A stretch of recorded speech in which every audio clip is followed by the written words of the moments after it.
कहते हैं कर्म कभी सवाल नहीं करता, वो सफाई नहीं मांगता, वो तो बस इंतजार करता है। और समय के साथ वो भले ही रास्ता बदल ले, चेहरे बदल ले, पर अपनी मंजिल वो कभी नहीं बदलता। और यही बात इस कहानी की जड़ है कि जो आग कभी किसी और के लिए जलाई जाती है, वही आग एक दिन अपना हक मांगने जरूर लौटती है। आज की ये रात भी कुछ वैसी ही है। चलिए कहानी की शुरुआत करते हैं उस रात से। मुख्य घाट से दूर एक बिल्कुल सुनसान शमशान में, जहां राख की मोटी परत जमी है, एक अघोरी की साधना चल रही थी। पर शायद होनी को कुछ और ही मंजूर था। जरा सोचिए, आधी जली लकड़ियों के बीच एक चिता है जो बस अपनी आखिरी सांसें ले रही है, और उसी बुझती आग के ठीक सामने एक अघोरी साधु बैठा है, आंखें बंद, बदन पर राख लिपटी हुई। तो होता ये है कि हर मंत्र के साथ वो अघोरी जमीन से राख उठाकर आग को सौंप देता है, और तभी अचानक आग बुझ जाती है। चारों तरफ एक डरावनी खामोशी छा जाती है, और फिर राख के बीच में से एक स्त्री की आत्मा उभरने लगती है, जिसकी आंखों में एक अजीब सा अधिकार था। इससे पहले कि वो साधु कुछ समझ पाता, उसके सीने पर जैसे कोई अदृश्य चोट लगी और वो हाफते हुए जमीन पर ढेर हो गया। और जब उस अघोरी की आंखें खुलती है ना, तो वो एकदम हैरान रह जाता है। चिता वो तो पूरी तरह जल चुकी है, और वो आत्मा गायब। पहली बार, सच में पहली बार उसकी आंखों में डर दिखाई देता है। लेकिन यकीन मानिए, ये तो बस शुरुआत थी। अब उस अघोरी पर अलौकिक हमलों का एक ऐसा सिलसिला शुरू होता है जो उसे उसके अतीत की उन गहराइयों में खींच ले जाएगा जहां से लौटना नामुमकिन था। तो जब वो अघोरी अपने आश्रम लौटता है, तो वहां का नजारा देखकर उसके होश उड़ जाते हैं। रात की आंधी ने मानो उसके आश्रम को एक कचरे के ढेर में बदल दिया था।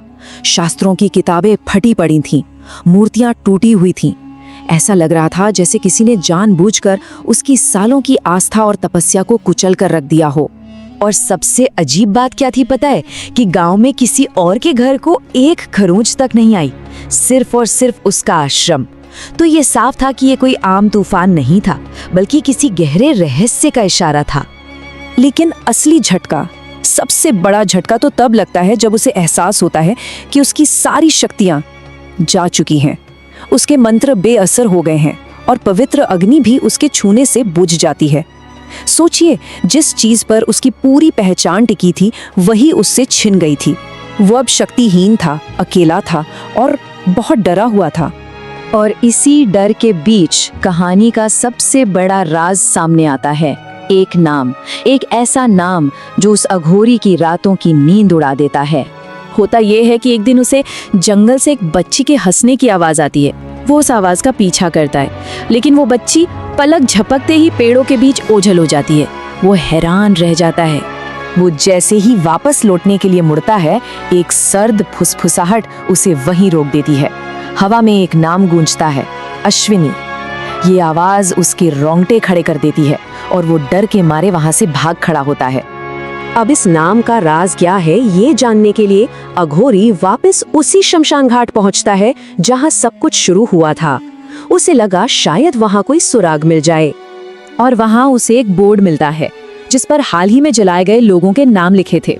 और उससे पढ़कर पता चलता है कि जिस आत्मा को वो उठाने की कोशिश कर रहा था, वो तो अपराजिता नाम की एक किन्नर थी। अब ये जानकारी उसके मन में और भी सवाल पैदा कर देती है। यहीं पर कहानी का सबसे बड़ा सवाल खड़ा होता है। अगर उस रात शमशान में अपराजिता की आत्मा थी, तो फिर ये अश्विनी कौन है? ये नाम कहां से आया? और यहीं से ये कहानी एक भूतिया घटना से अतीत के गहरे दबे हुए राज की पड़ताल बन जाती है। और इस सवाल का जवाब हमें मिलता है एक फ्लैशबैक में। एक ऐसा सच सामने आता है जो अघोरी के एक छुपे हुए गुनाह को उजागर करता है। एक ऐसा सच जो उसकी पूरी जिंदगी को पलट कर रख देगा। तो देखिए, अघोरी ने क्या कहा था और सच्चाई क्या थी।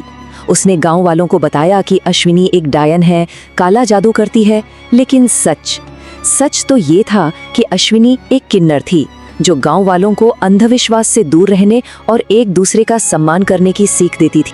तो पूरी कहानी कुछ इस तरह से जुड़ती है। अश्विनी का संदेश अघोरी को अपने अधिकार के लिए खतरा लगा, तो उसने क्या किया? उसने उसे डायन करार दे दिया और गांव वालों को भड़का के उसे जिंदा जला दिया। और उसी पल किन्नर समुदाय ने एक श्राप दिया कि ये गांव तबाह हो जाएगा। और अब कहानी अपने क्लाइमैक्स पर पहुंचती है। वो वक्त आ गया है जब वो श्राप सच होगा और कर्म अपना हिसाब बराबर करेगा। एक ऐसा इंसाफ जिसकी किसी ने कल्पना भी नहीं की थी। सालों बाद गांव में एक शादी का माहौल है और तभी एक जोरदार धमाका होता है। ये किन्नरों के उस श्राप के सच होने की पहली निशानी थी। उसकी ताकत ने सबको हिलाकर रख दिया। उस धमाके को दूर से देखकर अघोरी भागने की कोशिश करता है, पर अपराजिता की आत्मा उसका रास्ता रोक लेती है और उसे देखते ही सारा घमंड, सारी अकड़ टूट जाती है। वो घुटनों के बल गिर जाता है और अपने पाप को कबूल करते हुए गिड़गिड़ाने लगता है, मुझसे बहुत बड़ी भूल हो गई, हमने जो किया वो गलत था। लेकिन अब बहुत देर हो चुकी थी। दया का समय खत्म हो चुका था। अपराजिता की आत्मा उसे हवा में उठाती है और सीधा उसी शमशान घाट ले जाती है।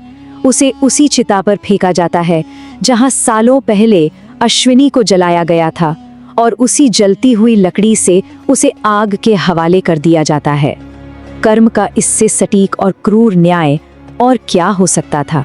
उसकी चीखें पूरी फिजा में गूंजने लगती हैं और धीरे धीरे उन चीखों में अतीत और आज एक हो जाते हैं। ये वही दर्द था, वही तकलीफ थी जो सालों पहले अश्विनी ने सही थी। आज कर्म का पहिया घूमकर अपनी जगह आ गया था। तो सवाल ये उठता है कि क्या कर्म वाकई अपना रास्ता हमेशा खोज ही लेता है? ये कहानी हमें एक बात तो जरूर याद दिलाती है कि जो आग किसी और के लिए जलाई जाती है वो एक दिन अपना हक मांगने जरूर लौटती है।